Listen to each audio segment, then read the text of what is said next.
জিজ্ঞেস করেছিলাম যে আপনারা এই কবরের সন্ধান কিভাবে পেলেন। তারা আমাদেরকে জানিয়েছেন যে যেখানে তারা আলগা মাটি, অর্থাৎ মাটিটা আলগা দেখতে পাচ্ছেন, সেখানেই তারা নিচে একটু মাটি খুঁড়ে তারা একটু দেখার চেষ্টা করছেন যে এখানে মানে আছে কিনা গণকবর। তারা ধারণা করছেন যে রাতের মধ্যেই তারা পুরো সদর দপ্তর এলাকা তারা দেখতে পারবেন এবং দেখার পরেই তারা আসলে আগামীকাল আমাদেরকে আরো মানে এই বিষয়ে তারা আরো জানাবেন বলে আমাদেরকে জানিয়েছেন। তো আজকাল এই ছিল বিডিআর সদর দপ্তরের আপডেট। আমরা এরপরে যদি আরো নতুন কোনো গণকবর বা কোনো লাশের সন্ধান তারা পান তাহলে আমি আপনাকে আরো জানিয়ে দিতে পারবো। জি শফিক, আপনাকে অসংখ্য ধন্যবাদ জানাচ্ছি। দর্শক, এতক্ষণ কথা বলছিলাম আমাদের রিপোর্টার শফিক আহমেদের সাথে। চলে যাচ্ছি পরবর্তী সংবাদে। বিডিআর সদর দপ্তরে বুধবারের রক্তাক্ত ঘটনার পর সকালে সেখানে প্রবেশ করেছে সেনাবাহিনীর সাঁজোয়া বহর। স্বাভাবিক অবস্থা ফিরে আসতে শুরু করেছে বিডিআর সদর দপ্তরের চারদিকের এলাকায়। আজ সকাল থেকে এলাকায় ফিরতে শুরু করেছে মানুষ। সাইদুল ইসলামের আরেকটি রিপোর্ট। গতকাল দুপুরের পর থেকে জিম্মিদের মুক্তিদান এবং বিকালে বিডিআর সদর দপ্তরের আশপাশের 3 কিলোমিটার এলাকার লোকজনকে নিরাপদ দূরত্বে সরে যাওয়ার অনুরোধ করেন আইন শৃঙ্খলা রক্ষাকারী বাহিনী। বিকালেই এলাকা ছাড়েন সাধারণ মানুষ। কিন্তু বিডিআর সদস্যদের অস্ত্র জমাদানের পর শুক্রবার সকাল থেকেই এলাকায় ফিরতে শুরু করেন সাধারণ মানুষ। খুলতে শুরু করে আশপাশের দোকানগুলো, রাস্তায় চলতে শুরু করে গাড়ি। অনেকেই ফিরতে শুরু করেছেন নিজের বাসায়। আসলে বিকেলে ঘোষণার পরে আমরা চলে গেছি 3:30 পৌনে 4টার দিকে। আমাদের পুরো অ্যাপার্টমেন্ট খালি হয়ে গেছে। তো শুধুমাত্র 2টা ফ্যামিলি ছিল। তো ইনসিকিউর অবস্থা থেকে চলে গেছে, ওয়াইফকে নিয়ে, বোন ছিল তখন। আমার বাসা থেকে সব দেখা যায়। যখন জানতে পারলাম যে বেশিরভাগ অফিসার মারা গেছে তখন ভাবলাম যে পরিস্থিতি ভালো হবে না, তখন আমরা মিরপুরে খালাপাড়া চলে যাই।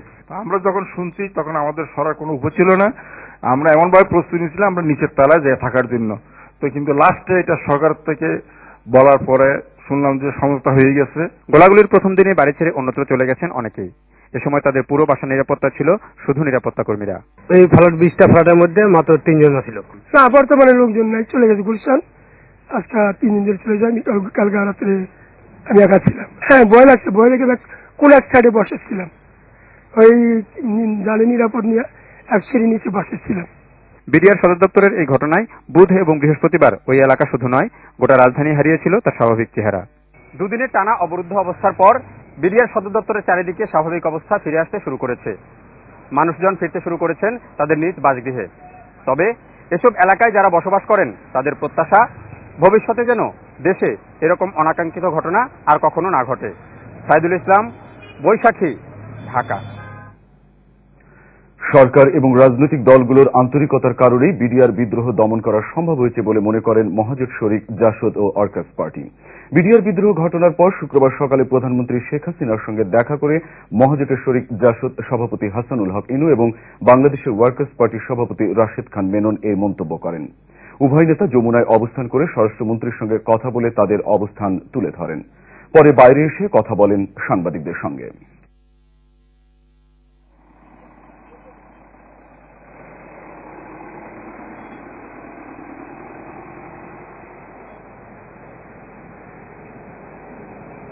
আমাদের পরামর্শ ছিল রাজনৈতিকভাবে একটা সমাধান করার জন্য। কালকে যে কারণে আপনারা দেখেছেন যে প্রধানমন্ত্রী সমস্ত প্রতিষ্ঠানের সাথে পরবর্তীকালে আমরা সবাই মিলে সরাসরি ওদের সাথে গিয়ে কথা বলেছি এবং যাতে মিলিটারি অ্যাকশন দিয়ে বা অন্য কোনো মানে দমনমূলক অ্যাকশন যাওয়া যায় তার জন্য আমাদের সর্বপরিচয়, এটাই ছিল আমাদের পরামর্শ। এবং প্রধানমন্ত্রী প্রথম থেকেই এই শান্তিপূর্ণভাবে সমস্যার সমাধানের জন্য উদ্যোগী ছিলেন। তবে এক্ষেত্রে যেটা সবচেয়ে উল্লেখযোগ্য সেটা হচ্ছে প্রধানমন্ত্রী এবং তার সাথে মিলে মহাজোট বা আমরা 14 দলে যারা আমরা এসেছি তাদের রাজনৈতিক উদ্যোগটা এটাকে ফলপ্রসূ হয়েছে বলে মনে করছি।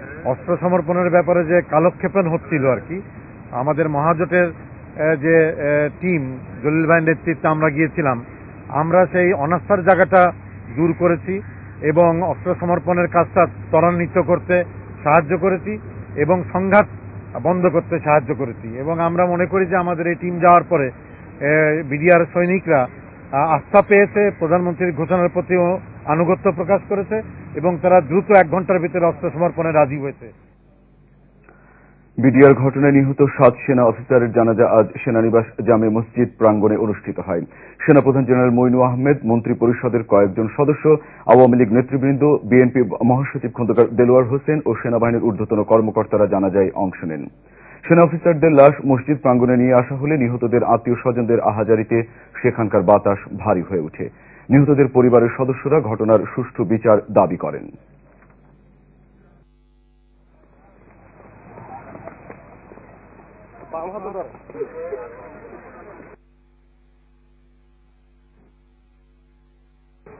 বাবার বিচার আমি চাই, তোমাদের বাংলা